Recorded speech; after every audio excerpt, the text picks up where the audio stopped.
వాక్యమును వినండి. పశ్చాత్తాపముతో తన పాపముల కొరకు దావీదు ప్రార్థన చేసినను,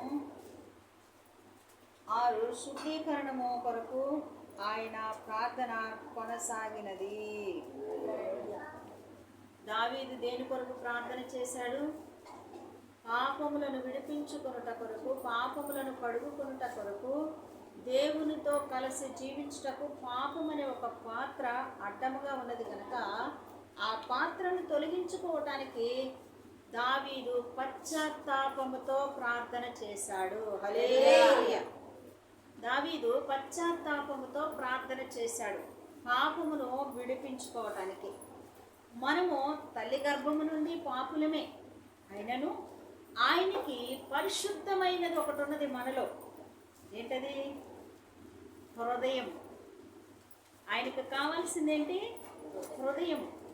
ఆ హృదయం కొరకు, ఆ హృదయములో యేసుక్రీస్తు వారు జన్మించుట కొరకు, ఆయన దానిలో నివాసం ఉండుట కొరకు, ఈ దేహం అనే దేవాలయములో యేసుక్రీస్తు ఆత్మ నివసించుట కొరకు మనం ఏం చేయాలి? పశ్చాత్తాపడాలి. దేని నిమిత్తము? మన నడవడి యొక్క పాపముల నిమిత్తము, మన చూపుల యొక్క పాపము నిమిత్తము, మన తలంపుల యొక్క పాపము నిమిత్తము, మన ప్రవర్తన యొక్క పాపము నిమిత్తము, మన బ్రతుకులో చేసిన పాపముల నిమిత్తము మనందరము కూడా ఏం చేయాలి? పశ్చాత్తాపడాలి. వాక్యము చదువుచున్నప్పుడు మీకు అర్థమైందా? దావీదు ఎంతలా విలపించాడో, దావీదు ఎంతలా మొరపెట్టాడో మీకు అర్థమైందా? చదివినప్పుడు జాగ్రత్తగా వింటున్నారా? వాక్యం చదివేటప్పుడు ఆ వాక్యమే దేవుడు నీతో మాట్లాడుచున్నాడు. ఆ దేవాతి దేవుడైన పరిశుద్ధాత్మ దేవుడు వాక్యం ద్వారా నీతో మాట్లాడుచున్నాడు. ఎప్పుడు? నువ్వు దేవాలయానికి వచ్చినప్పుడు దేవాలయంలో పాటల ద్వారా ఆయన కేకలు వేసావు, ప్రభువా నేను నీ సన్నిధికి వచ్చి ఉన్నాను, అయ్యా ఒకసారి తలుపు తెరువు, నేను నీ మందిరంలో ఉన్నాను, అయ్యా నేను వచ్చాను, ఈ దినము విశ్రాంతి దినమని ఆయన ఒకసారి మనం హెచ్చరిక చేసి కేకలు వేసాం, పాటలతో ప్రార్థించాం, ఆయన్ని కేకలు వేసాం, ఆయనతో మాట్లాడాం. వచ్చావా? వచ్చానమ్మా, వచ్చానయ్యా అని ఆయన కేకలు వేసావు. అయ్యా నేను వచ్చాను, నీ ఇంటిలో నేనున్నాను, నీ ముందు నేనున్నాను, నీ యొక్క సంఘంలో నేనున్నాను, నీ ప్రార్థన ప్రాకారంలో నేనున్నాను, ప్రభువా నేను నిన్ను ప్రార్థిస్తున్నాను. హల్లెలూయా. ఆమె కొంచెం మజ్జిగ చేసేయమ్మ.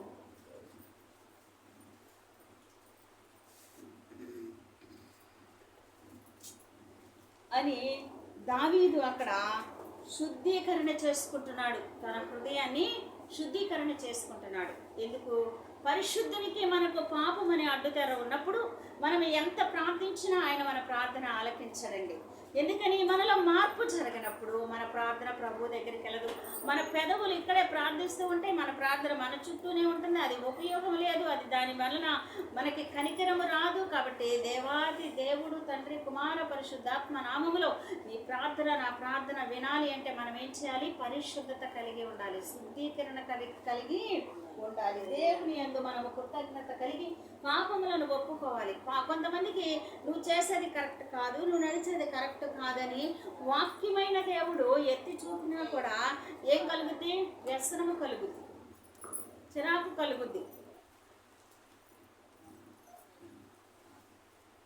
మనిషికి నేను చేసేది కరెక్ట్ కాదంట అని ఏమవుతుంది?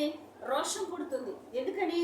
నీలో పశ్చాత్తాప హృదయం లేదు, పాపాన్ని ఒప్పుకునే హృదయం లేదు, నువ్వు చేసిన తప్పుని నువ్వు సరిదిద్దుకునే హృదయం నీకు లేదు, నువ్వు నడిచే నడవడి నీ కరెక్ట్ కాదు అని గద్దించినప్పుడు నీవు దానిని మార్చుకునే ఆలోచన నీకు లేదు. అది ఎవరికి ఉండే లక్షణమో? సాతాను బిడ్డలకు ఉండే లక్షణం.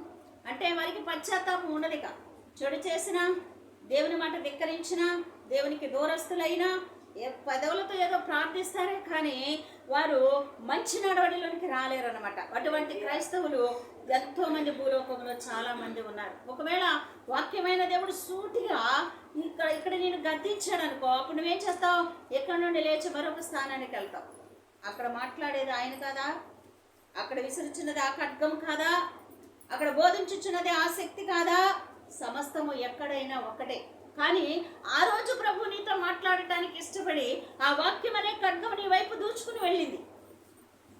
ఆ వాక్యం అనే ఖడ్గము నిన్ను చరి చేయడానికి నిన్ను ప్రేమించి నీ లోపాన్ని ఎత్తు చూపింది. అదే నువ్వు దేవుని బిడ్డవైతే, దేవుని మీద విశ్వాసం ఉంటే, పశ్చాత్తాప హృదయం నీకుంటే, ప్రభుకు దూరం అయిపోతున్నానేమో అని భయం నీకుంటే, అప్పుడు నువ్వేం చేస్తావు? పశ్చాత్తాపముతో నా పాపమును ఒప్పుకోవడానికి ప్రభు దగ్గర హృదయాన్ని ఎంతగానో బలి అర్పణ చేసుకుంటావు. ఆయన బలిని కోరటలేదు, నీలో పశ్చాత్తాపమును కోరుతున్నాడు. ఉందా నీలో పశ్చాత్తాపం? ఉంటే నీవు ధన్యుడవు, నీవు ధన్యురాలివి. అందుకు ఆయన ఎంత చక్కగా అక్కడ మొర్ర పెట్టుచున్నాడు. ఏమని? ప్రధాన గాయకునికి దావీదు బెత్షెబా వద్దకు వెళ్ళిన తరువాత నాతానును ప్రవక్త అతని యొద్దకు వచ్చినప్పుడు అతడు రచించిన కీర్తన. ప్రభు దగ్గర మొర్ర పెడుతున్నాడు. అయ్యా, ఇదిగో నా బ్రతుకు, ఇదిగో నేను విడిచుచున్నాను, ఇదిగో నా యొక్క జీవితాన్ని నేను విడిచిపెడుతున్నాను అని ఇక్కడ చక్కగా రచిస్తూ ఉన్నాడు. ప్రార్థన రమ్యమును దేవునికి వినిపించుచూ ఉన్నాడు. పాడుతూ స్తుతిస్తున్నాడు, ఆరాధిస్తున్నాడు, ప్రార్థిస్తూ ఆయన్ని కేకలు వేస్తున్నాడు. ఏమని అడుగుచున్నాడు? దేవా, నీ కృప చొప్పున నన్ను కరుణింపుము, నీ వాత్సల్య బాహుల్యము చొప్పున నా అతిక్రమములను తుడిచివేయము. హల్లెలూయా. ఉందా ఈ ప్రార్థన? నీవు చేసిన అతిక్రమము, నీవు చేసిన దేవునికి విరోధమైన నడవడి జ్ఞాపకము నీకుందా? ఉంటే ఆయన బిడ్డవైతే నీ నడవడిలో ఉన్న లోపమును ఆయన చెప్పుచూ ఉన్నప్పుడు, ఆయన గద్దిస్తూ ఉన్నప్పుడు, ఆయన మాట్లాడుతూ ఉన్నప్పుడు నువ్వేం చేయాలి? పశ్చాత్తాపముతో నీకు ఇట్టి విరోధమైన క్రియలు నా హృదయములో ఉండగా నీవు నాకు దూరస్తుడవై ఉంటివా దేవా, వీటిని నేను విడువ శక్తిని నీవు నాకు దయచేయమని ప్రార్థిస్తున్నావా? నువ్వు చేసేది ఇది కరెక్ట్ కాదు అంటే కోపం వస్తుంది.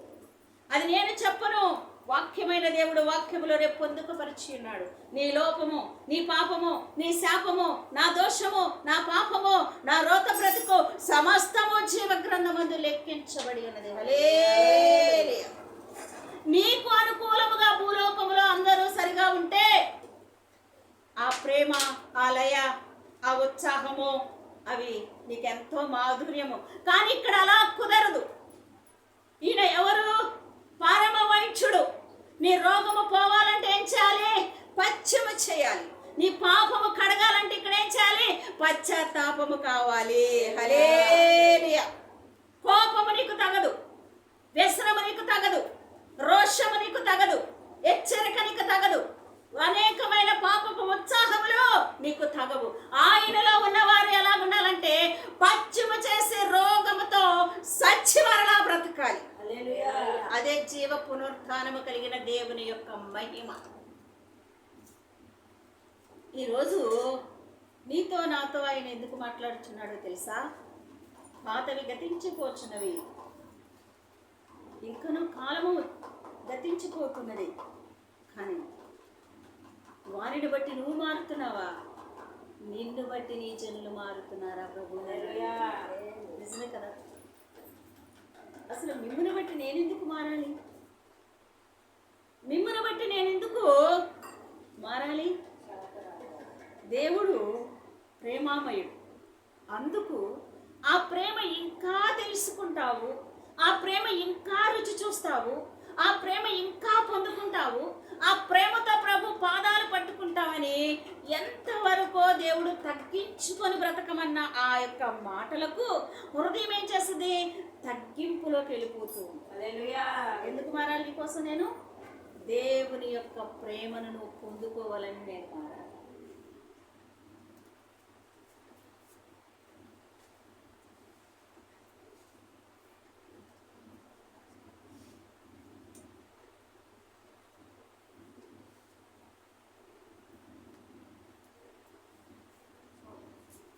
ఎందుకు మారాలి?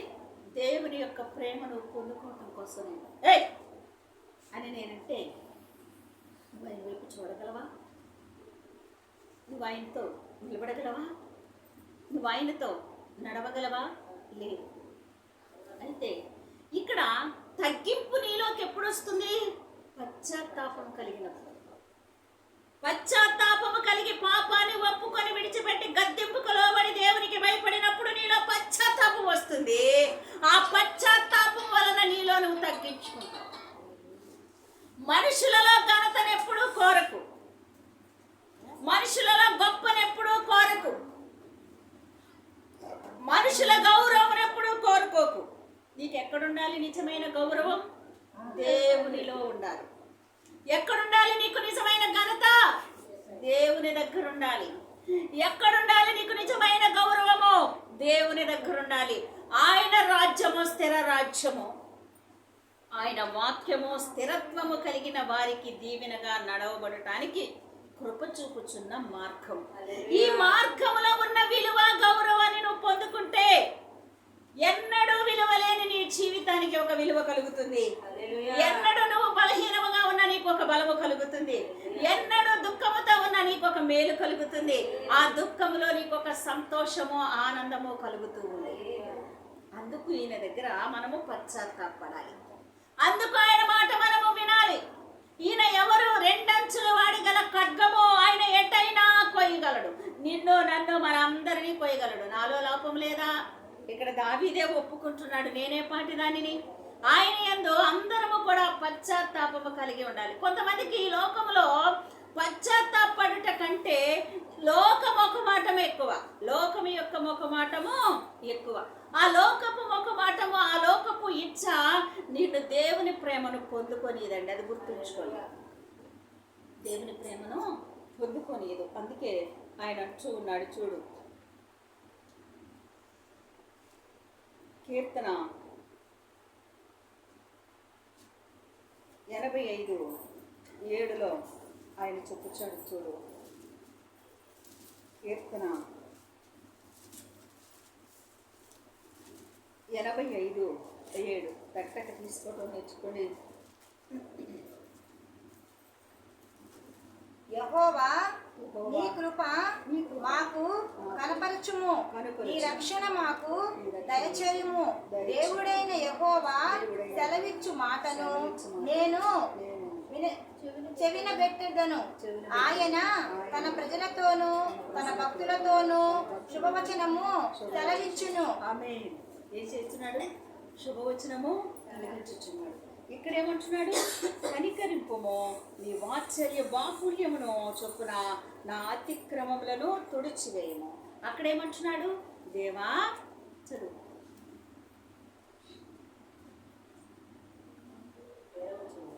7వ వచనం కానించబోనమ్మా.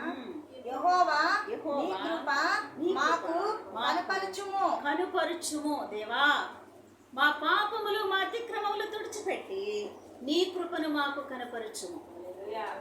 మేము ఇక్కడ పశ్చాత్తాపడుతున్నాం.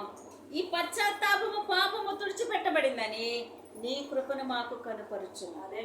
ఎప్పుడు నువ్వు పశ్చాత్తాపడతావో, ఎప్పుడు నీవు పాపాన్ని ఒప్పుకుంటావో, అప్పుడు ఆయన కృప నీ పైన కనపరుస్తాడు దేవుడు. అప్పుడు నీకు సమాధానమును తెలియచేస్తున్నాడు. నీ పాపము పోయిన తర్వాత నీ బ్రతుకు ఎలా మారిందో ఆయన కృపను కనపరుస్తున్నాడు లోకానికి. హల్లెలూయా.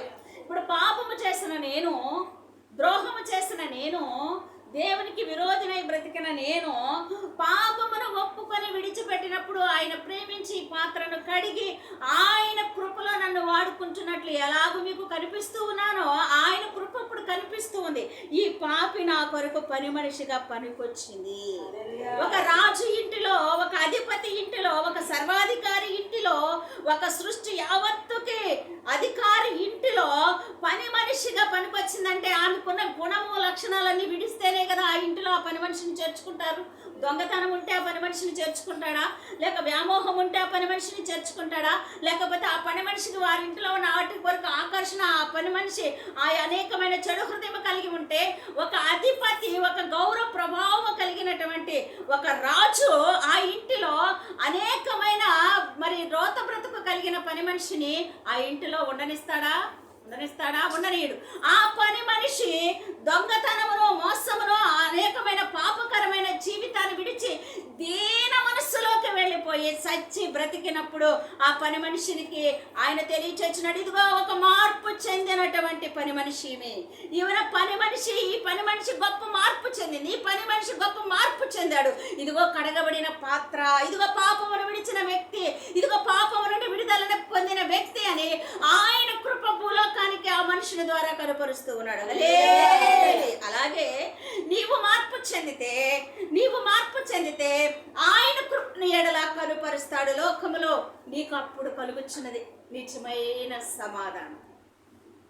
లోకములో నీకు అప్పుడు కలుగుతున్నది నిజమైన మేలు, సమాధానం, నిజమైన కృప. ఎప్పుడుంటుంది ఆయన కనికరం? పశ్చాత్తాపపడి పాపాన్ని ఒప్పుకొని మనము విడిచిపెట్టినప్పుడు ఆయన కృప, ఆయన కనికరం మన మీద ఉంటుంది. ఆయన కృప, ఆయన కనికరం మన మీద ఉంటుంది. ఎందుకంటే ఆయన క్షమించే దేవుడు, ఆయన కరుణించే దేవుడు. అందుకే ఆయన అంటున్నాడు, చూడు, నా దోషము పోవునట్లు నన్ను బాగుగా కడుగుము, నా పాపము పోవునట్లు నన్ను పవిత్రపరచుము. హల్లెలూయా. వాక్యము చేత నన్ను బాగా కడిగేయ్యా, నీ వాక్యము చేత నన్ను కడుగయ్యా, నా పాపాలను కడుగయ్యా, నా దోషాలను కడుగయ్యా, నన్ను గుచ్చి గుచ్చి కడుగయ్యా, నీ ఖడ్గముతో కోసి కోసి చక్కగా నీ పవిత్రమైన పరిశుద్ధాత్మ నీరు పోసి నన్ను కడుగయ్యా. హల్లెలూయా. ఉందా నీకు? దయచేసి అన్నిటినీ విడిచి ఆయనను వెంబడించు. నిన్ను సంతోషపడవద్దని ఆయన చెప్పటం లేదు, నిన్ను ఆనందపడవద్దని ఆయన చెప్పటం లేదు, నిన్ను సంపాదించుకోవద్దని ఆయన చెప్పటం లేదు, నిన్ను బాగా ఉండొద్దని ఆయన చెప్పటం లేదు. దేవునికి విరోధమైన పాపము నీలో ఉండవద్దని ఆయన చెప్పుచున్నాడు. హల్లెలూయా. దేవునికి విరోధమైన పాపము నీలో ఉండవద్దని ఆయన చెప్పుచున్నాడు. ఆయన ఎంతో చక్కగా నీతో నాతో చెప్పుచున్నాడు, చూడు, నా దోషము పోవునట్లు నన్ను బాగుగా కడుగుము, నా పాపము పోవునట్లు నన్ను పవిత్రపరచుము. నా అతిక్రమములు నాకు తెలిసి ఉన్నవి, నా పాపం ఎల్లప్పుడూ నా ఎదుటేనున్నది. హల్లెలూయా. ఎంతగా ఆయన అడుగుచున్నాడో తెలుసా? అందుకే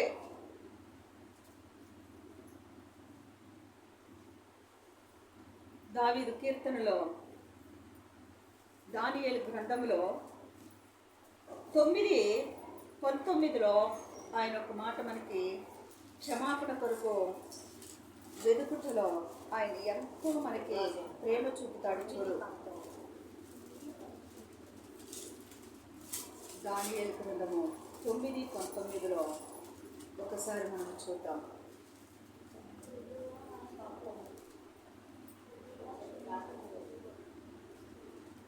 ప్రభువా ఆలకింపుము, ప్రభువా క్షమింపుము, ప్రభువా ఆలస్యము చేయక చెవియొగ్గి నా మనవి చిత్తగించుము.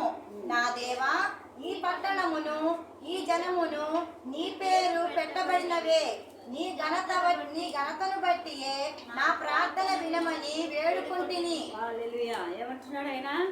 ఈ ఘనతను బట్టియే, కడగబడిన ఈ ఘనతను బట్టియే నా దేశమును, ఈ దేశమును, ఈ జనులను, సర్వజనులను కూడా నీవు నీ మాట విని కడగబడిన వారిగా నీ యందు కృతజ్ఞతతో జీవించినట్లు నీ కృపను కనపరచడానికి వీరందరితోనూ నువ్వు చక్కగా మాట్లాడు, కనుపరచు, వీరిని కడుగు, వీరిని శుద్ధి చేయి, వీరికి క్షమాపణ దయచేయి అని ఎంత చక్కగా భక్తులు ఆయనను వేడుకుంటూ ఉన్నారు.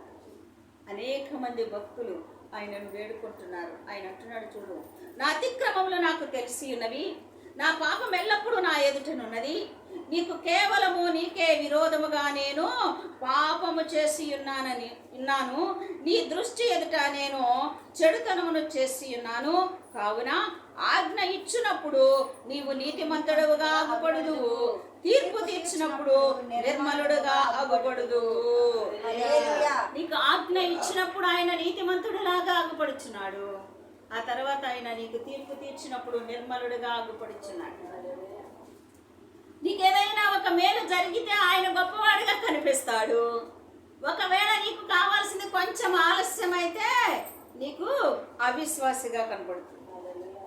నువ్వు ఒక అవిశ్వాసం అయిపోతావు అప్పుడు.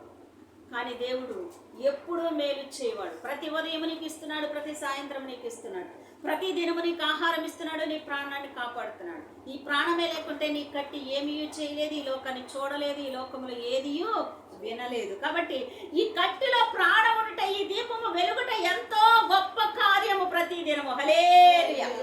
ఈ ప్రాణ దీపము వెలగబట్టే కదా నువ్వు సర్వసాన్ని చేయగలుగుతున్నావు. ఈ ప్రాణ దీపము వెలగకపోతే నీ జీవితంలో నువ్వేమైనా చేయగలవా? దేవుడు నాకేం చేశాడు అనే ముందు, దేవుడు నాకేం చూపాడు అనే ముందు, దేవుడు నన్ను ఎందుకు ఇట్లా చేశాడు అనే ముందు నీ ప్రాణము ఉన్నది ఎందుకో తెలుసా? ఆయన వెలుగును చూడటానికి. హల్లెలూయా. ప్రాణము ఉన్నంత వరకే ఈ భూలోకంలో పాపము నీ మీద పనిచేస్తుంది. అందుకే ఈ ప్రాణము ఉన్నంత వరకు పాపానికి దూరంగా పరిశుద్ధతకు దగ్గరగా ప్రవర్తించు, జీవించు. అప్పుడు నీవు దీర్ఘాయుష్మంతుడవై ఆయన ఆరోగ్యములతో, ఎల్ల సౌఖ్యములతో, ధనధాన్యములతో దేవుడు నిన్ను ఈ లోకంలో వర్ధిల్ల చేస్తాడు. ఆయన నిన్ను దరిద్రుని చేయాలని ఎప్పుడు అనుకోడు. నీవు దేన దశలో ఉండి పశ్చాత్తాపముతో పాపినైన నన్ను విడిచావా అని కన్నీళ్లు విడవగానే ఆయన కరిగిపోయే దేవుడు. ఆయనని తెలుసుకున్నావా? ఎప్పుడైనా ఆయన సంగతిని తెలుసుకున్నావా? సత్యవంతుడు ఆయన. ఆయన జీవము గల దేవుడు. ఆయన పరాక్రమమును రుచి చూసి ఎరిగితి యెహోవా ఉత్తముడని. ఆయన స్వస్థత కార్యమును రుచి చూసి ఎరిగితిని ఆయన పరమ వైద్యుడని. ఆయన ప్రాణమిచ్చు దేవుడని రుచి చూసి ఎరిగితిని పాపిని మరణించకుండా కాపాడుచున్నవాడని. ఒక పాపి మరణము నుండి విడుదలనిచ్చువాడని, పునరుత్థానమునిచ్చువాడని, జీవమునిచ్చువాడని. నేను ఎప్పుడు నుండి? నా బాల్య దినముల నుండి ఆయనను రుచి చూసి ఎరుగుచు ఉన్నాను. ఆయన ఎంత గొప్ప దేవుడో తెలుసా? నేను ఇప్పుడు ఏ రీతిగా ఈ దినము ఎందుకు పనికిరాని నా బ్రతుకు, వెళ్ళలేని నా జీవితము, ఎందుకు ఎవ్వరికి ఉపయోగపడినటువంటి నేను, ఎందుకు పనికిరాని దౌర్భాగ్యమైన నేను, ఈ లోకములో అసలు కని చూపుకు కూడా విలువలేని నేను, కనీసం పైసాకి చల్లని నా బ్రతుకు ఈరోజు ఈ రీతిగా ఆయన కొరకు ప్రార్థించటానికి, ఆయన కొరకు తెలియచేయటానికి ఇక్కడ నిలబడి ఉన్నానంటే ఆయన ఎంతటి ప్రేమామృతో తెలుసా? దీనంతటికి కారణం ఏమిటో తెలుసా? ఆయనను ఎరిగిన వారిని ఆయన విడువడు. నేను బాల్య దినముల యందు ఆయనను తెలుసుకొని, ఆయనను ప్రార్థించి, ఆయన మందిరంలో ఉండి ఆయన పరిచర్య చేసి అనేక మంది సేవకులకు అనేక రకాలుగా అవి ఇవి అందించి వారికి కావాల్సినవి దరిచేర్చి వారి చుట్టూ తిరిగి ఆయన పాడి స్తుతించి ప్రార్థించాను. కాబట్టి ఆ కనికరం ఈ రోజు నా పైన ఆయన చూపించు. హల్లెలూయా. నా యవ్వన కాలమును లోకము వైపు చూడనీయకుండా అతిగా ఆయన యందు ప్రార్థనల యందు కృతజ్ఞత కలిగి ఆయన కూడికల యందు కూడుకుంటూ ఆయన వాక్యమును వింటూ ఆయనతోనే మాట్లాడుకుంటూ బ్రతికాను కనుక పాపములో పడిపోయినా నా కొరకు ఆయన తప్పించి నన్ను చేయబట్టి మరలా నిలబెట్టారు. హల్లెలూయా. ఆయన కొరకే బ్రతకాలి, ఇక ఆయనతోనే జీవించాలి అని నా యొక్క బాల్య దినమును యవ్వన కాలమును కూడా ఆయన కొరకే పాపముల అంచులలో ఉన్న కూడా ఆయననే ధ్యానించి, ఆయననే స్మరించి, ఆయననే తలంచి, ఆయనతోనే మాట్లాడాను కనుక ఈ రోజు ఆ పాపము నుండి, ఆ పాపపు కోరల నుండి నన్ను మృంగి వేయకుండా బ్రతికించి ఇక్కడ నిలబెట్టి ఉన్నాడు. నేను ధనమిస్తే బ్రతుకుండటం లేదు, లేకపోతే ఆయన కొరకు నేను ఏదో చేసి బ్రతుకుండటం లేదు, ఆయనకి ఎండి బంగారాలు సమర్పించే స్థితి నాది కాదు. ఆయనకి చిన్ననాటి నుండి కూడా నేను పెద్దగా ఏమి ఇచ్చిన దానిని కాను. నా హృదయమునే ఆయనకి ఇచ్చాను. ఆయన మాటలే నాలో జీవింపచేశాను. పాపములో ఉన్నప్పుడు కూడా ఆయననే స్మరించాను. ఎందుకంటే ఆయన తప్ప వేరొక దిక్కు నాకు లేదు. హల్లెలూయా. ఆయన తప్ప వేరొకరు నాకు లేరు కనుక ఆయన పాపిగా ఉన్నను నన్ను మరణించకుండా కాపాడుకొచ్చాడు. హల్లెలూయా. అయితే ఆయన నా పాపముల నుండి బహుగా కడిగి వాక్యము చేత, అందుకే దేవుడు అంటాడు, ఇశ్రాయేలు నీవు తిరిగి రానుద్దేశించిన ఎడలా మరలా నా యొద్దకే రమ్ము. పాపములో ఉన్నా సరే ఆయన నీ కోసం నా కోసం ఎదురు చూస్తాడు. ఈ రోజైనా నువ్వు మారుతావు, ఈ రోజైనా నీ లోపాన్ని నువ్వు తెలుసుకొని విడిచిపెడతావు, ఈ రోజైనా నువ్వు నన్ను అర్చిస్తావేమో, ఈ రోజైనా నన్ను కేకలు వేస్తావేమని ఆయన నీ కొరకు నా కొరకు ఎదురు చూస్తాడు. ఆయన ఎవరు పిలుస్తున్నాడు? తప్పిపోయిన కుమారుడు వస్తూ ఉన్నప్పుడు పరిగెత్తుకొని ఎదురొస్తూ ఉన్నాడు.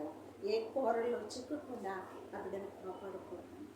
తప్పిపోయిన కుమారుడు తండ్రి నువ్వు కావాలి అని అంగలార్చి కేకలు వేసి నా తండ్రి ఇంటికి తిరిగి నేను చేరాలి అనుకుంటే చింపిరి గుడ్డలతో భ్రష్టత్వమైన ఆ దేహముతో ఆ వస్తూ ఉన్న కుమారుడు కొరకు ఆయన పరిగెత్తుచూ ఉన్నాడు. ఆయన కౌగిలించుకొనిచ్చు ఉన్నాడు. ఆయన ముద్దు పెట్టుకొనిచ్చు ఉన్నాడు. ఆయన వేడుకతో దేవదూతలతో సందడి చేయించు ఉన్నాడు. అంతేకాక రాజ్యమును తెలియచేస్తూ ఆయన ముద్దు టుంగరమును ఆయన కుమారుడికి ధరింపచేశాడు. ఈ కుమారుడికి, ఈ కుమార్తె అని ఈ కుమారుడికి దేవుడు అవన్నీ ధరింపచేశాడు. పాపములో ఉండి చెడిపోయినప్పటికీ కూడా ఆయన ప్రేమ నా పైన చూపించాడు. ఉందానికి పశ్చాత్తాపం ఉంటే నీవు ధన్యుడవు, ఉంటే నీవు ధన్యరాలు. నీవు దేవుని చేత కడగబడు. దేవుని చేత కడగబడటానికి అక్కడ దావీదు అంటున్నాడు, నన్ను బహుగా కడుగయ్యా, నన్ను విస్తారముగా కడగయ్యా, నన్ను ఎంతగానో నువ్వు కడగయ్యా. నువ్వు అడిగేవా ఎప్పుడు? నువ్వు నీలో చిన్న లోపము చాలు దేవునికి నీకు అడ్డుబడి ఉండటానికి. కోపం నీకు తగదు, అనేకమైన మాటలు నీకు తగవు. నీ నాలుక జాగ్రత్త, నీ పెదవులు జాగ్రత్త. దేవుడు ఎంతగానో మనకు తెలియచేయచ్చు ఉన్నాడు. దేవుడు ఎంతగానో మనకి చెప్పుచ్చు ఉన్నాడు. నీకు కేవలము నీకు విరోధముగానే నేను పాపము చేసి ఉన్నాను. నిజమే, కొన్ని కారణాల వల్ల మనము అనవసరముగా దేవునికి విరోధముగా పాపం చేస్తూ ఉంటాం. మీరే కాదు, అది నా జీవితంలో కూడా జరిగినదే. కాబట్టి కేవలము ఆయన దృష్టి ఎదుట మనము పాపము చేస్తాం. ఆయన మనకు తెలుసు, ఆయన వాక్యం వింటున్నాం, ఆయన మాటలు వింటూ ఉన్నాం. వింటూ కూడా ఏం చేస్తావు? నువ్వు సోమరితనం విడిచిపెట్టు అని ఆయన అన్నాడు. విడిచిపెడుతున్నావా? లేదు. ఆ సోమరితనం మరలా నీలో శిష్ట వేసుకున్నప్పుడు నువ్వు ఆయన ముందు పాపం చేస్తున్నావు. పాపం అంటే ఏదో కాదు, ఆజ్ఞ అతిక్రమించుటయే పాపం. ఇదిగో నీవు చాటు మాటలు మాట్లాడవద్దు, ఆయన నీకు వాక్యం ద్వారా హెచ్చరిక చేశాడు. మానుకుంటున్నావా? అదే మాటలు మరలా నీలో ఉన్నప్పుడు, ఆ గుసగుసలు ఆ ఊగిసలాటలు నీలో ఉన్నప్పుడు మరలా నువ్వు పాపం చేసినట్టే. నీ ప్రార్థన ప్రభు దగ్గరికి వెళ్ళటలేదు. అందుకే నిన్ను వాక్యం ద్వారా ఆయన హెచ్చరిక చేస్తున్నాడు. చూడు, దేవుని యందు నీవు ఏ తప్పిదమైతే దేవుడు చేయవద్దని చెప్పుచున్నాడో ఆ తప్పిదము నీలో నుండి విడిచిపెట్టకపోతే గనుక నువ్వు మరలా పాపము చేసినట్టే ఆయన ముందు. హల్లెలూయా. ఎంతసేపు వారి గురించి వారి గురించి మాట్లాడుకునే మాటలను మానుకుందాం అని దేవుడు మనకి చెప్పినప్పుడు అది మానేసామనుకో మనము ధన్యులం. దేవుడు మన నోట నుండి వచ్చి ప్రార్థన వింటాడు. అవి మానకుండా మనం అదే బ్రతుకుతూ ఉన్నప్పుడు దేవుడు మనకు మేలు చేయలేదని అనటానికి కూడా నువ్వు వెనకడం. ఎందుకని నువ్వు మారకుండా దేవుని అనటానికి నీలో ఉన్న సాతాను నిన్ను ప్రేరేపిస్తుంది. ఇంకా నువ్వు ఆ బుద్ధిని వదలలేదు కాబట్టి ఆ బుద్ధి ఏం చేస్తుంది? నిన్ను దేవుడిపై నిందలు మోపు దేవుడిపై నింద మోపు. ఏంటి దేవుడు అను, ఏం చేశాడు నీకు? ఏం మేలు చేశాడు దేవుడు నీకు? దయచేసి అడగకండి అలా, తప్పు. ఎందుకంటే దేవుడు మేలు చేయకపోతే నేను ఉదయమే నిద్ర లేవలేము. ఆయన ఎంతగానో మనల్ని కాపాడుచున్నాడు. మనం నిద్రపోతూ ఉంటే ఆయన మనకి కావలివాడై ఉన్నాడు. అందుకే సూర్యోదయం చూస్తున్నాం. అందుకే సూర్యోదయం చూసి మన పనులన్నీ చక్కబెట్టుకుంటున్నాం. ఈ మేలు చాలదా నీ జీవితానికి? ఈ లోకము నుండి నువ్వు వచ్చేటప్పుడు, భూలోకానికి వచ్చేటప్పుడు ఏమైనా తీసుకొని వచ్చావా? తల్లి గర్భము నుండి దిగంబరిగా వచ్చావు. తిరిగి ఈ లోకము నుండి నువ్వు వెళ్ళేటప్పుడు కూడా ఈర్చుమించు పరిస్థితి అదే. 10,000 పెట్టి పట్టు చీర కొనుక్కుంటాం. ఆ చీర మన పైన వేస్తారా? అమ్మ 10,000 రూపాయల చీర ఎందుకు అనవసరంగా మట్టిపాలు అగ్గిపాలు చేయాలి? ఏమీ తీసుకురాలేదు, ఏమీ తీసుకెళ్ళలేదు. కాబట్టి పరిశుద్ధత అనే దేవుడు నిన్ను పంపాడు ఈ లోకానికి. ఆ పరిశుద్ధత మాత్రమే పైకి వెళ్తుంది. ఆ పరిశుద్ధత నిన్ను అక్కడ లెక్క అడుగుతుంది. ఆ పరిశుద్ధత నీకు అక్కడ నిత్య జీవాన్నిస్తుంది. ఆ పరిశుద్ధత అక్కడ నిన్ను బంగారపు వీధులలో తిప్పుతుంది. ఆ పరిశుద్ధుడే తన రెక్కల నీడని నిన్ను దాచుకుంటాడు. హల్లెలూయా. నిన్ను సృష్టించిన సృష్టికర్త ఈ లోకానికి ఎందుకు పంపాడో తెలుసా? ఆయన ఉన్నాడు ఒక కాపరి. దీని అంతటికి కారకుడు ఒక ఆయన ఉన్నాడు, సృష్టికర్త. ఈ లోకాన్ని ఎంత బాగా సృష్టించాడు, ఈ నరుని ఎంత చక్కగా సృష్టించాడు, ఈ నరుని జీవితం ఇంత గొప్పది, ఇవన్నీ కూడా ఇంత బాగా చేశాడని, వీటన్నిటిని బట్టి ఇంత మహానీయుడని కృతజ్ఞతతో ఆయన కొరకు స్తుతులు చేసి మూర్ఖులను మార్చి అనేక మందిని మార్చడానికి ఈ లోకంలో ఆయన మనల్ని పంపితే మనమేం చేస్తున్నాం? ఈ లోకమే మన సొంతం అనుకుని, ఈ లోకమే మనకు శాశ్వతం అనుకుని ఈ లోక జనుల గొప్పే మన వెంట వస్తుందనుకుని అస్సలు వాణిని విడిచిపెట్టేసి పనికి మాలిన దాన్ని మనం వెంబడిస్తూ ఉన్నాం. హల్లెలూయా. అందుకే దేవుడు వాటన్నిటిని విడిచిపెట్టమని మనతో ఎంతో చక్కగా మాట్లాడుచూ ఉన్నాడు. ఆయన చెప్పుచున్నాడు, చూడు, నేను పాపములోనే పుట్టినవాడను, పాపములోనే నా తల్లి గర్భమున ధరింపజేసెను, నీవు అంతరంగములో సత్యమును కోరుచున్నావు. హల్లెలూయా. అంతర్యమున నాకు జ్ఞానము తెలియచేయుదు. నేనేం చెప్పాను ఇందాక, ఆయనకు ఒకటి ఉంది, మనలో కావాల్సింది ఏంటిది? అంతరంగము. హృదయం అనే అంతరంగములో ఆయన పరిశుద్ధత కోరుచున్నాడు. నీ దేహం అనే దేవాలయంలో అతి పరిశుద్ధమనే అంతరంగం ఒకటి ఉంది. ఆ అంతరంగములో నీతిగా ప్రవర్తించుట నేర్చుకో. పరిశుద్ధాత్మ దేవుని వాక్యములు అందులో దాచుకుని నవర వేసుకో. ఈ దినము నేను ఏ వాక్యము విన్నాను, ఏమి మాట్లాడి ఉన్నాడు దేవుడు నాతో, ఏమి హెచ్చరిక చేశాడు ఆయన నాతో, ఏది విడిచిపెట్టాలన్నాడు ఆయన నాతో, నాలో ఉన్న లోపాన్ని ఏది చూపించాడు ఆయన, ఆయన ఆజ్ఞకు నేను విరోధిగా జీవిస్తున్నానని ఆయన నాతో మాట్లాడిన సంగతి ఏమిటి అని పడుకోనో పని చేస్తానో నవర వేసుకో. ఈ వాక్యం అంతటిని హృదయంలో భద్రపరుచుకొని తిరిగి మరలా నువ్వు పని చేస్తున్నప్పుడు దాన్ని రిపీట్ చేసుకో. ఏమి బోధించారు ఈరోజు? అప్పుడు తెలుస్తుంది నీలో నీకున్న లోపం ఏమిటో. అప్పుడు తెలుస్తుంది నీలో నీకున్న లోపం ఏమిటో, దేవునికి విరోధమైన లోపం ఏమిటో. నువ్వు దేవునికి హత్తుకునే అటువంటి ఆ సమయం ఎందుకు పోగొట్టుకున్నావో, ఎక్కడ పోగొట్టుకున్నావో నీ బ్రతుకు, నీ జీవితంలో నీకు అర్థమైపోతుంది. అందుకే ఆయన అంటున్నాడు, నన్ను బాగా శుద్ధీకరించయ్యా అని అంటున్నాడు. దానికి ఆయన చెప్పుచున్నాడు, చూడు, నా వాంఛ, నా అతిక్రమములన్నీ కూడా నువ్వు తొలగించమని దేవుని ఎంతగానో అడుగుచున్నాడు. వీటన్నిటికీ కారణము మనము మారు మనస్సు పొందాలి. మనము మారు మనస్సు పొందాలి, మన హృదయము మార్చబడాలి. అందుకని చెప్పుచున్నాడు, చూడు, నేను పవిత్రుడనగునట్లు ఈ సోపుతో నా పాపము పరిహరింపుము, హిమము కంటెను నేను తెల్లగా నుండినట్లు నీవు నన్ను కడుగుము. నీవు నన్ను కడుగుము. యోహాను సువార్త 19:29 కూడా ఆయన చెప్తూ ఉంటాడు. ఇక్కడ ఆయన అడుగుతున్నాడు, ఈ సోపుతో నన్ను కడుగుము, సాకలవాణి సోపుతో నన్ను కడుగుము అని రాయబడి ఉంటుంది వాక్యంలో. తెల్లగా కడుగుము. ఈ వాక్యమనే ఈ సోపు, ఈ వాక్యమనే పరిశుద్ధత, ఈ వాక్యమైన దేవుడు నీ పాపపు మురుకును కడగటానికి ఈ వాక్యమనే సోపును వాడుతూ ఉన్నారు. ఇక్కడ వాడుతూ ఉన్నప్పుడు ఈ సోపు ద్వారా నీ పాపములు, నీ హృదయంలో ఉన్న పాపములు, మురికి, మాలిన్యము, ద్వేషము, క్రోధము, అసూయ, కక్ష, ఈర్ష, విభేదములన్నీ నీవు కడుగుకున్నట్లయితే ఆ దేవాతి దేవుడు నీ పట్ల ఆయన కనికరమును కనపరుస్తాడు. హల్లెలూయా. అందుకే ఆయన చెప్పుచున్నాడు ఎంత చక్కగా మనతో.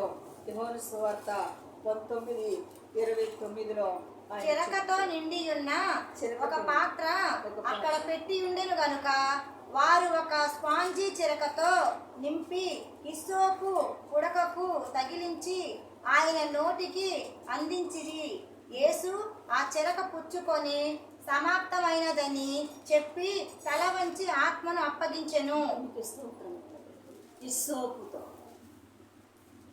ఇస్సోపుతో నన్ను కడగయ్యా, నీ పవిత్రత పరిశుద్ధతతో నన్ను కడగయ్యా. ఇస్సోపుతో నిన్ను కడుగుచున్న ఈ పరిశుద్ధాత్మ దేవునికి చేదు చిరకను అందించి ఉన్నాడు. త్యాగమని నువ్వు ఈ సోపుతో కడగబడి నీ పాపములను ఒప్పుకుంటున్నావా? ఆ చేదు చిరక మార్పు చెందకుండా, హృదయముల పాపమును పోగొట్టుకోకుండా నీవు దేవునికి చేదు చిరకనే ప్రవర్తనను అందిస్తున్నావా? మార్పు లేని హృదయాన్ని దేవునికి అందిస్తున్నావా? ఏది ప్రభుకు నువ్వు అందిస్తున్నావు? నువ్వు కడగబడుతున్నావా? ఇస్సోపుతో కడగబడుతున్నావా?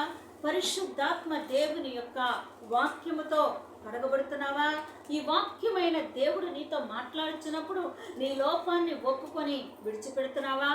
ఆయన విశ్రాంతి దినమును పరిశుద్ధముగా మనము ప్రార్థించాలని ఆయన ఆజ్ఞలలో మనము చదువుతూ ఉంటాం. అయితే ఆ విశ్రాంతి దినము పరిశుద్ధమైనదైనప్పుడు ఆ పరిశుద్ధ ప్రాంగణములో ఆ ఆ దేవాలయంలో మనము ప్రవేశించుచున్నప్పుడు ఆయనకి పరిశుద్ధతను గురించి తెలియచేస్తూ ఉన్నప్పుడు, పాపమును కడుగుకోమని ఆయన మనల్ని హెచ్చరిక చేస్తూ ఉన్నప్పుడు, ఆ పరిశుద్ధ ప్రాంగణములో నీవు పరిశుద్ధాత్మ దేవుని ఆజ్ఞను గైకొనటానికి వస్తున్నావా, లేక విరోధిగా నీ హృదయపు చేదును ఆయనకి స్వాంతిని అందించడానికి వస్తూ ఉన్నావా? ఒకసారి ఆలోచించు. దేనికి వస్తున్నావు? కడగబడటానికేనా? కడుగుకోవటానికేనా? కడిగిన హృదయాన్ని ప్రభువుకి అర్పిస్తావా? నాకు సరిగా రాదులే కానీ ఇదివరకు పెద్దోళ్ళు పాడేవాళ్ళు, నిజంగా నాకు రాదు. అప్పుడప్పుడు పాడుతుంటే మాత్రం చాలా ఇంట్రెస్ట్గా. మారాలి మారాలి నీ మనసే మారాలి, మారిన మనసు దేవునికి ఇస్తే మారామంటూ మోసము చేస్తారు. ఆ మోసము కాస్త సాగకపోతే గోతిలో పడతారు. మారాలి మారాలి నీ మనసే మారాలి, మారిన మనసు దేవునికి ఇస్తే ఫలితం ఉంటుంది. నీ మారిన మనసు దేవునికి ఇస్తే ఫలితం ఉంటుంది. నీ జీవితం అంతా ఒక్కొక్కసారి పరీక్ష చేయాలి. నీ జీవితం అంతా ఒక్కొక్కసారి పరీక్ష చేయాలి. ఆ పరీక్షలోనే పాపాలన్నీ పరిహారమవ్వాలి. ఆ పరీక్షలోనే పాపాలన్నీ పరిహారమవ్వాలి. మారాలి మారాలి నీ మనసే మారాలి, మారిన మనసు దేవునికి ఇస్తే ఫలితం ఉంటుంది. నీ మారిన మనసు దేవునికి ఇస్తే ఫలితం ఉంటుంది. ఏం చేయాలి మనం? మారాలి. మాట మారాలి, చూపు మారాలి, తలంపు మారాలి, ఆలోచన మారాలి, నడవడి మారాలి, హృదయము మారాలి, అన్నీ మారాలి. ఈ మార్పు చెందుట కొరకే ఆయన నిన్ను కడుగుచూ ఉన్నాడు ఈ సోపుతో. అక్కడ ఆయన అడుగుచున్నాడు, ఈ సోపుతో నన్ను కడుగుము. హల్లెలూయా. ఇంత ప్రయాసపడి ప్రభు వాక్యము ద్వారా నిన్ను మారమని కడుగుతూ ఉన్నప్పుడు ఆయనను మారుతున్నావా? మారేనని మోసము చేసి స్వాంజి ఆ చేదు చిరకను ఆయనకు నువ్వు అందిస్తూ ఉన్నావా? బాధపరుస్తూ ఉన్నావా? ఆయన ఆ చేదు చిరకను చూసి చూసి చివరికి ఆయన అంటూ ఉన్నాడు, సమాప్తమైనది. మారకపోతే నీ బ్రతుకు, నా బ్రతుకు శూన్యమే. కాబట్టి మారిన వారు ధన్యులు, మారిన వారు కనికరము పొందుతారు, మారిన వారు కృప పొందుతారు, మారిన వారు దీవెన పొందుతారు, మారిన వారు మహిమను చూస్తారు.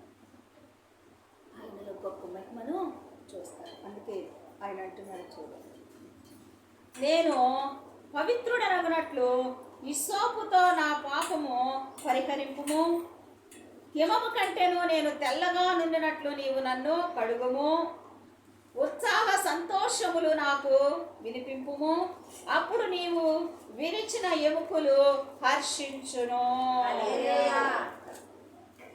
ఉందానికి ఇటు ప్రార్థన జీవితం. ఆయన ఏమంటున్నాడు? నువ్వు నన్ను తెల్లగా కడుగుము, నీవు నన్ను కడుగుము, ఉత్సాహంతో ఉత్సాహ సంతోషములు నాకు వినిపించుము, అప్పుడు నీవు విరిచిన ఎముకలు హర్షించుము. పరిశుద్ధాత్మ దేవునిలో ఉత్సహించి ఉల్లసించి కడగబడిన ఆ హృదయము పరిశుద్ధాత్మ దేవుని ఆలయంలో చక్కగా సంతోషంతో ఉత్సాహంతో ఉరకలు వేస్తూ ఎముకలన్నీ ఆయన స్తుతిస్తూ ఉన్నప్పుడు ఆయన హర్షించును, ఆయన హర్షించును. ఉందా నీకు? ద్వేషమును విడిచిపెట్టు, క్రోధమును విడిచిపెట్టు, హెచ్చు తగ్గులను విడిచిపెట్టు. అందరూ అంతటా మారు మనసు పొందవలెనని దేవుడు ఎలాగో చెప్పుచున్నాడు. అందరూ మారు మనసుతో పశ్చాత్తాపముతో పాపమును విడవాలని ఎలా చెబుతున్నాడు, ఆ రీతిగానే అందరూ ఆయనకు సమానులే. ధనవంతులైనను, దరిద్రులైనను, పేదవాడైనను, ధనికుడైనను, ఎవరైనను, సన్నగా ఉన్నను, ఎత్తుగా ఉన్నను, లావుగా ఉన్నను, పొట్టిగా ఉన్నను, అందరూ ఆయన చేతి పనులే. అందరూ ఆయన దృష్టిలో సమానులే. ఆయన దగ్గర హెచ్చు తగ్గులేమీ లేవు. కాబట్టి భూలోకంలో హెచ్చు తగ్గులు నీలో ఉంచుకుని దేవునికి విరోధివి కాదు.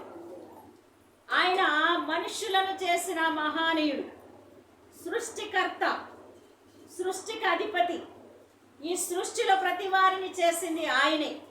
ఆయన పోలిక చొప్పునే మనల్ని చేసెను. ఆయన ప్రాణమును మనలో ఉంచెను. ఆయన మంచి కాపరి. ఆ గొర్రెల కొరకు ఆయన ప్రాణం పెట్టెను. ఆయన గొర్రెలు దారి తప్పిపోతూ ఉండగా, పాప శిక్షకు అనేకమైన వాటిని బలి ఇయ్యాల్సి వస్తూ ఉండగా, నా బిడ్డలను నేనే రక్షించుకోవాలి, నేను కోపంతో శిక్షించి ఉన్నాను, నా శిక్షను నేనే తీసి నా బిడ్డలను నా హక్కును చేర్చుకోవాలని ఆ పరమాత్ముడు మన కొరకు ప్రాణం పెట్టాను. కాబట్టి నీ జీవితంలో నీవు ఏ హెచ్చు తగ్గులు లేకుండా తనను తాను తగ్గించుకొని ఈ భూలోకానికి నరరూపావతారమును ఎత్తి మనవలే జీవించి మానవుని వలె ఆయన నడిచి ఆయన ప్రాణమును మన కొరకు అర్పించిన దేవుడు ఈయన తప్ప ఏ కులము లేదు, ఏ మతము లేదు. మనము కూడా ఏ మతస్థులము కాము. ఎవరిమి? క్రీస్తు బిడ్డలము, దేవుని బిడ్డలము, నీతి మార్గమును నడుచుచున్న వారము, సర్వ సృష్టి అధిపతి అయిన నియమముల ఎడల మనము నడుచుచున్న వారము, అందరూ ఏక మనస్కులమై ఉండేవారమే తప్ప, ప్రేమ కలిగిన వారమే తప్ప, సమాధానము కోరువారమే తప్ప, క్షేమము కోరువారమే తప్ప, దీవెనతో అందరూ సంతోషముగా ఉండాలని కోరువారమే తప్ప, కక్ష విభేదములతో మనము కలిసి ఉండేవారము కాము. మనము ఒకే తండ్రి బిడ్డలము. ఆయనే సర్వ సృష్టికర్త. ఆయన బడిలో బాలురమే తప్ప, ఆయన యొక్క ఆజ్ఞల మార్గమున నడుచువారమే తప్ప, నీతి శాంతి సమాధానమును ప్రకటించువారమే తప్ప, ఆ నీతి శాంతి సమాధానమును వెతుకువారమే తప్ప, ఎన్నడూ కక్ష క్రోధము కలిగిన వారము కాదు. ఏ మతములోనూ మనము లేము. యేసుక్రీస్తు ప్రభు మార్గములో మాత్రమే మనము ఉన్నాం. మనము వెళ్ళుచున్న మార్గము శాంతి మార్గము. మనము నడుచుచున్న మార్గము జీవము గల మార్గము. మనము నడుచుచున్న మార్గములో మనకు మేలు కలుగునట్లు ఈ లోకమంతయు క్షేమముగా ఉండాలని జ్ఞానమును బోధించుచున్న వారి మార్గంలో మనము నడుచుచున్నాం. ఆయన తప్పు చేయవద్దని గద్దిస్తూ ఉన్నాడు, తప్పుకు లోబడవద్దని ఖండిస్తూ ఉన్నాడు, ఆ తప్పు మనము చేయకూడదని మనల్ని మందలిస్తూ ఉన్నాడు. ఆయన నీతిని లోకానికి ప్రకటించమని తెలియచేయమని మనల్ని గద్దించి బుద్ధి చెప్పుచున్నాడు. అంతే తప్ప ఇది ఏ మతము కాదు. మంచి మార్గము, మంచి మార్గంలో వెళుచున్నాము. ఆ మార్గంలో కుళ్ళు క్రోధాలు ఉండకూడదు. ఆ మార్గంలో విభేదాలు లేవు. ఆ మార్గంలో కక్షనే పాత్రలు లేవు. అందున మనము ఏక మనస్కులమై అందరి మేలు కోరువారమై అందరికీ క్షేమం కోరువారమై మనము నడుచుచున్నాం. అందుకైనా అడుగుచున్నాడు, ఈ సోపుతో నన్ను కడిగి సంతోషముగా నన్ను ఉంచాలి. ఉందా దేవుని మందిరంలో వాక్యం విని పాపమును విడిచిపెట్టి చూడు, ఎంత సంతోషముగా ఉంటావు. నీకున్న అలవాట్లు విడిచిపెట్టి చూడు, నువ్వెంతో సంతోషంగా ఉండగలుగుతావు. ఆదివారం కొరకు ఎదురు చూడగలుగుతావు. ఎప్పుడు నేను వెళ్ళాలా, ఎప్పుడు వాక్యం వినాలా, ఎప్పుడు ప్రార్థించాలా. అందరూ నా సహోదరులు, నా సహోదరులు అందరం కలిసి మేము ప్రార్థిస్తూ చప్పట్లు కొడుతూ దేవుని ఆరాధిస్తూ ఆ సంతోషాన్ని ఎప్పుడు పొందుకోవాలని మార్పు చెందిన నీ హృదయం పరితపిస్తూ ఉంటుంది.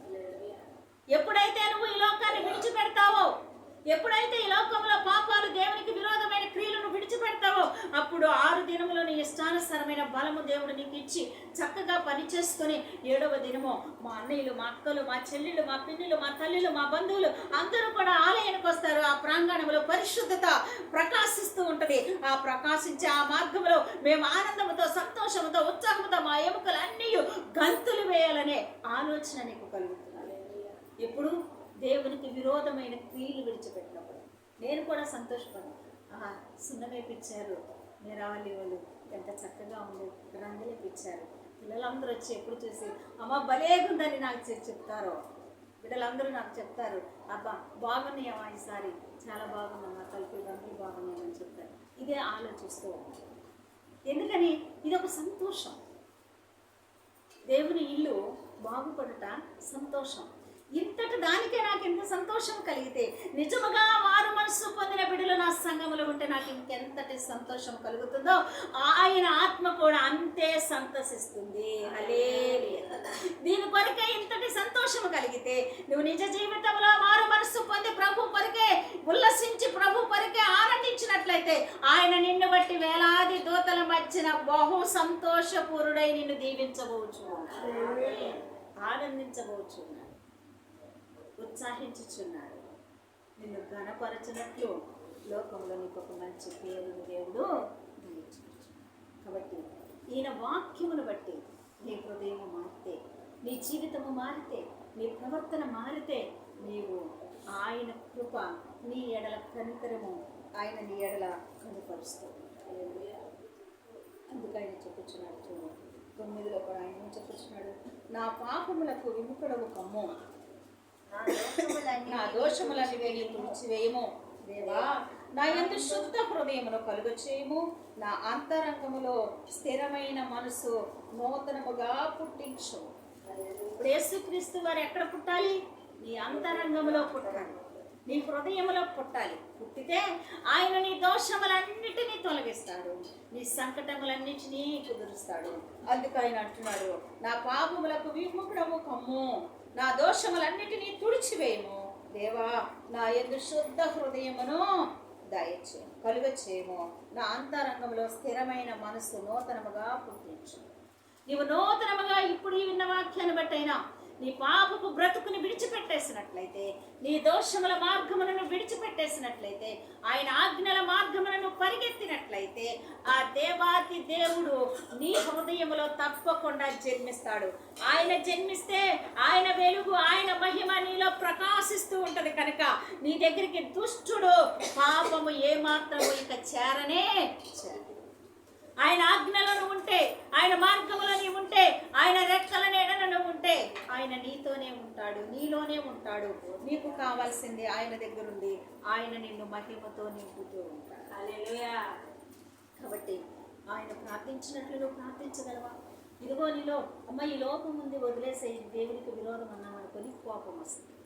కానీ ఇక్కడ అది కాదు కావాల్సింది, సచ్చిన జీవితం కావాలి, తగ్గింపు జీవితం కావాలి.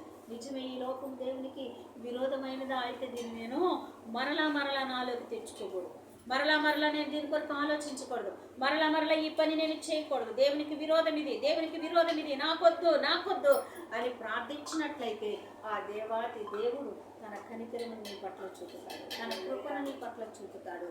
దేవుడు నీ దోషములన్నిటిని ఈ లోకంలో క్షమిస్తాడు. ఈ లోకంలో క్షమించబడినప్పుడు నువ్వు పరలోకానికి చేరగలిగే అర్హత ప్రభువుని ఇస్తాడు. ఇప్పుడు నీవు ఈ దోషములన్నిటినీ తొలగించేసుకోవాలి అంటే ఆయన నీ హృదయంలో జన్మించాలి. ఆయన జన్మించాలి అంటే నీ పాపములు కడగబడాలి. నువ్వు కడగబడాలి అంటే వాక్యం యొక్క నడవడిలో నువ్వు నడవాలి. ఈ వాక్యమైన దేవునికి ఇష్టమైన క్రియలు నీలో బ్రతకాలి. వాక్యమైన దేవునికి ఇష్టం లేని క్రియలు నీలో నుండి బయటికి వెళ్ళిపోవాలి. అప్పుడు విరోధి వెళ్ళిపోతే కానీ, ఆ శత్రువు బయటికి వెళ్ళిపోతే ఈ వాక్యం నీకు అర్థమవుతుంది, ఈ వాక్యం నీకు దీవెనను తీసుకొస్తుంది, ఈ వాక్యం నీలో ఉండి నేను జీవింపచేస్తుంది. కాబట్టి వాక్యమైన దేవునికి లోబడి ఆయన వాక్యానుసారముగా మన పాపములను కడుగుకొని మనము పరిశుద్ధులుగా ఆయనతో ఉండుటకు మనం ఇష్టపడి ఈ సంవత్సరంలో, ఈ పాత సంవత్సరంలో నిజముగా మన పాపములన్నీ ఒప్పుకొని విడిచిపెట్టి మన మనస్సును, మారు మనస్సును, మార్పుతో, జీవముతో ప్రభు దగ్గర పశ్చాత్తాపడి మన పాపాలన్నీ ఒప్పుకొని విడిచిపెడదాం.